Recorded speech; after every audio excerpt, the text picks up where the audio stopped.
Def അല്ലെങ്കിൽ diesel exhaust fluid.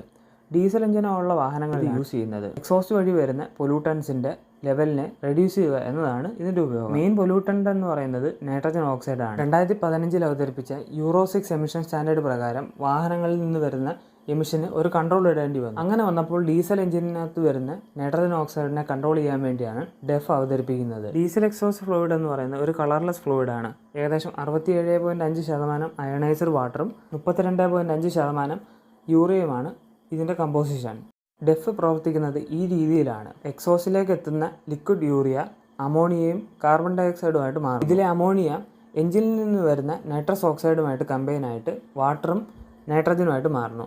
അങ്ങനെ poisonous ആയിട്ടുള്ള നൈട്രജൻ ഓക്സൈഡിൻ്റെ അളവ് കുറയ്ക്കാൻ പറ്റുന്നു. എല്ലാ വാഹനങ്ങളിലും ഡെഫിൻ്റെയും ഡീസലിൻ്റെയും ടാങ്കുകൾ സെപ്പറേറ്റ് ആയിട്ടാണ് കൊടുത്തേക്കുന്നത്. ഏതെങ്കിലും കാരണവശാൽ ഡീസൽ ഒഴിക്കേണ്ട ടാങ്കിലേക്ക് ആഡ് ബ്ലൂ ഒഴിക്കേണ്ട ടാങ്കിലേക്ക് ഡീസലും പോയാൽ വാഹനത്തിന് വലിയ പ്രശ്നങ്ങളുണ്ടാകാൻ ചാൻസ് ഉണ്ട്.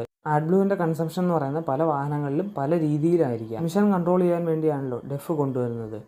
ഏതെങ്കിലും കാരണവശാൽ ഡെഫിൻ്റെ അളവ് തീരെ ഇല്ലാതെയായാൽ വാഹനം ചിലപ്പോൾ നിന്ന് പോകുവാനോ അല്ലെങ്കിൽ വാഹനത്തിന് തീരെ പവറില്ലാത്ത രീതിയിൽ മുമ്പോട്ട് പോകാനോ ചിലപ്പോൾ സ്റ്റാർട്ട് ആവാത്ത രീതിയിലാവാനോ ചാൻസുകളുണ്ട്.